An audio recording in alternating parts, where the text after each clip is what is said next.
सलग 17वा कार्यक्रम आज झाला। आज देशातील 40 ठिकाणी हा रोजगार मेळाव्याचा कार्यक्रम झाला। एकूण 51,000 तरुणांना आज सरकारी नोकरीचं नियुक्तीपत्र दिलं गेलं। या देशाला आज जगातील सर्वात तरुण देश समजला जातो। मोदीजींच्या संकल्पनेतील 140 कोटी भारतीयांच्या संकल्पनेतील विकसित भारताचं स्वप्न पूर्ण करण्याच्या दृष्टिकोनातनं या देशातील युवकांना आत्मनिर्भर करणं, त्यांना स्वावलंबी करणं, सरकारी नोकरीच्या माध्यमातून देशसेवेच्या प्रवाहात आणणं, असा या सगळ्या कार्यक्रमाचा खरं तर उद्देश आहे। आणि म्हणून जवळपास 10 लाखापेक्षा अधिक युवकांना आतापर्यंत या माध्यमातून गेल्या 1.5 वर्षात नोकरी मिळाली। आजही मुंबई आणि नागपूर, पुणे, महाराष्ट्रातल्या 3 ठिकाणी कार्यक्रम झाला। जम्मू काश्मीर सहित 40 ठिकाणी झाला। त्यामुळे एक मोठी उपलब्धी आहे माननीय मोदीजींच्या कल्पनेतील विकसित भारताचा संकल्प पूर्ण करण्यासाठी एक मोठं पाऊल या रोजगार मेळाव्यातनं टाकलं जातंय। आणि म्हणून आज नियुक्तीपत्र मिळालेल्या सर्व पुण्यात 107 युवकांना या ठिकाणी वेगवेगळ्या रेल्वे असेल, पोस्ट असेल, CISF असेल, अशा वेगळ्या वेगळ्या सरकारी क्षेत्रामध्ये काम करण्याची आता संधी मिळते। 107 लोकांना नियुक्तीपत्र आम्ही आता दिली। त्यामुळे त्यांचं सगळ्यांचं अभिनंदन आणि मोदीजींना मनापासून या सगळ्या 51,000 आज ज्या काही युवकांना नोकऱ्या मिळाल्या त्यांच्या वतीनं धन्यवाद। अण्णा दंगेकरांनी पुन्हा तुमच्यावरती आरोप केलाय, जी गाडी महापौर असताना तुम्ही वापरली। अरे बाबांनो, अरे ऐका ना, अरे बाबांनो, आता मला एक कळत नाही, रोज सकाळी तुम्ही तिथं जाता, ते खोटं बोगस काय ती ट्विट करतो तो बाबा आणि तुम्ही त्याच बातम्या चालवताय।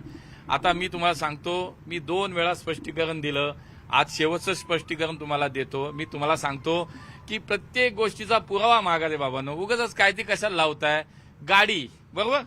मी तुम्हाला सांगतो, पुण्यातला पहिला महापौर आहे ज्याने स्वतःच्या खर्चाची गाडी वापरली 2.5 वर्ष, महानगरपालिकेची गाडी वापरली नाही। राहिला विषय बडेकरांच्या नावाची गाडी कुठली आहे? बडेकर प्रॉपर्टीज।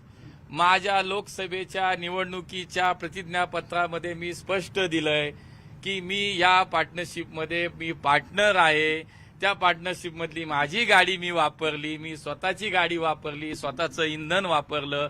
अरे बाबा, इतका कृतज्ञ का होताय?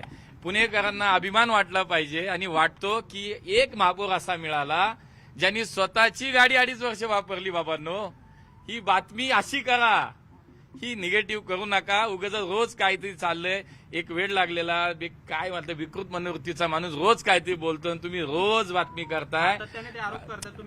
नाही, आता बाद झालं। मी तुम्हाला सांगतो आता, नाही जाऊ द्या। हे बघा, नाही ऐका ना, आता तो मुद्दा सोडा। मी तुम्हाला आजही सांगितलं की मी त्या माणसावर इलेक्शनला पण नाही बोललो। व्यक्तिगत द्वेष, कुठंतरी आकस आणि ह्याच्या मला वाटतं आता हे तुम्ही चालवणार का नाही? की एकमेव महापौर आहे पुण्याचा ज्यांनी स्वतःची गाडी वापरली। ती गाडी कुठली वापरली? ऍफिडेव्हिट मध्ये दिलेली गाडी वापरली। त्या पार्टनरशिपमध्ये मी होतो, ती गाडी वापरली माझी आहे ना। अरे काय चाललंय? काहीतरी पोस्ट टाकली तुम्ही पण आपले लगेच तुम्हाला वाटतं सनसनाटी, काही सनसनाटी नाही, बोगस कार्यक्रम चाललाय त्याला आता तुम्हीच थांबवा। तुम्ही विचारा की बाबा कागद दाखव आणि मग बातमी करा। आता हे किती वेळा तुम्हाला सांगू बाबा नो।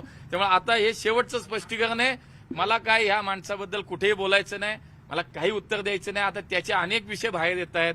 बघा, 2011ला त्याच्यावरती फौजदारी गुन्हा दाखल आहे, जमीन बळकावली कोथरूडमध्ये, त्याला अटकपूर्व जामीन, त्यांनी जामीन न घेता पळाला होता। तो जामीन कुठं ते त्याला मिळाला मला काही माहित नाही। असे गुन्हे त्याच्यावरती बाबा नो, हे बघा ना तुम्ही, वक्फ बोर्डाचा गुन्हा आहे, हा गुन्हा आहे, 10 गुन्हे आहेत। माझ्यावर एक गुन्हा दाखवा। उगाच आपलं काहीतरी रोज त्यांनी काहीतरी बडबड करायची आणि रोज आपली मीडिया मात्र चालली आहे। काय नका करू आता। माझं म्हणणं खूप काम करायचं आपल्याला। बघा, आज देशात 51,000 तरुणांना नोकरी दिली मोदीजींनी। उद्या माझा जनता दरबार आहे, 13वा जनता दरबार आहे उद्या माझा। आज प्रत्येक जनता दरबारात 5-5, 10,000 लोकांची कामं मी करतो। हेच लावा नाही रे बाबांना चांगलं। हे काहीतरी उगाच आपलं त्याला नाही काम नाही धंदा, सगळीकडनं लोकांनी टाकून दिलेलं आहे। उगाच आपलं ते रोज काहीतरी बोलतो आणि आपण रोज चालवतोय। खूप खूप धन्यवाद। कायदेशीर कारवाई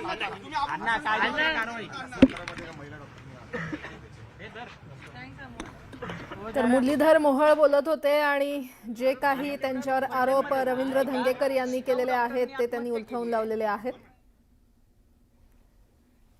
पाऊल उचलत आत्महत्या केली. हे खूप गंभीर आहे. जस्ट मला या आता हीच बातमी समजली तर हे खूप दुर्दैवी आहे, खूप गंभीर आहे. मला असं वाटतं की संबंधित पोलीस यंत्रणा आणि या सगळ्या ह्याच्यातली ताबडतोब त्याची कार्यवाही झाली पाहिजे. माननीय मुख्यमंत्री याच्यामध्ये लक्ष घालतीलच. माझी त्यांनाही मागणी आहे की ताबडतोब या विषयामध्ये संबंधित आरोपी असतील त्यांच्यावरती कारवाई झाली पाहिजे. त्यांना कुठल्याही प्रकारचं कुणालाही सोडलं नाही पाहिजे, या प्रकारची भूमिका आहे. निश्चितपणे हे झालेलं दुर्दैवी आहे. या महाराष्ट्रात हे असं घडणं निश्चितपणे योग्य नाही. डॉक्टरांवर अशा पद्धतीने फोर्स होतात हे बरेचदा समोर आलेलं आहे.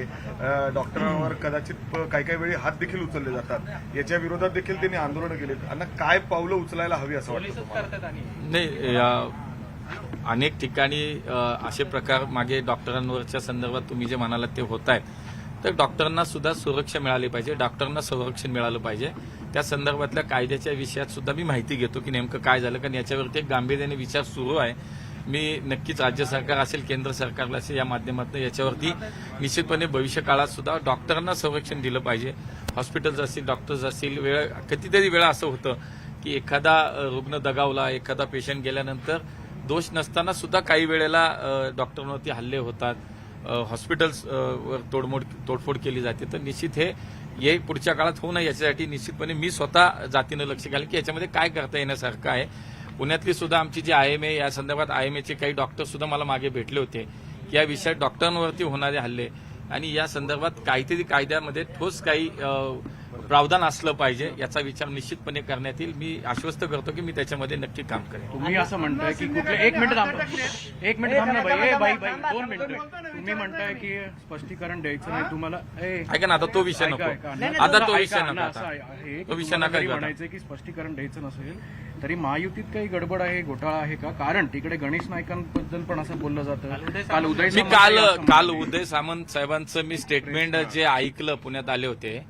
पण मला असं वाटतं महायुतीमध्ये त्यांनी असं सांगितलं की शिवसेनेतल्या कुठल्याच कार्यकर्त्या नेत्यांनी असं नाही वागलं पाहिजे की शिंदे साहेबांना त्रास झाला पाहिजे, आणि भाजपमधल्या कुठल्याच कार्यकर्त्यांनी नेत्यांनी असं नाही वागलं पाहिजे की देवेंद्रजींना त्रास झाला पाहिजे.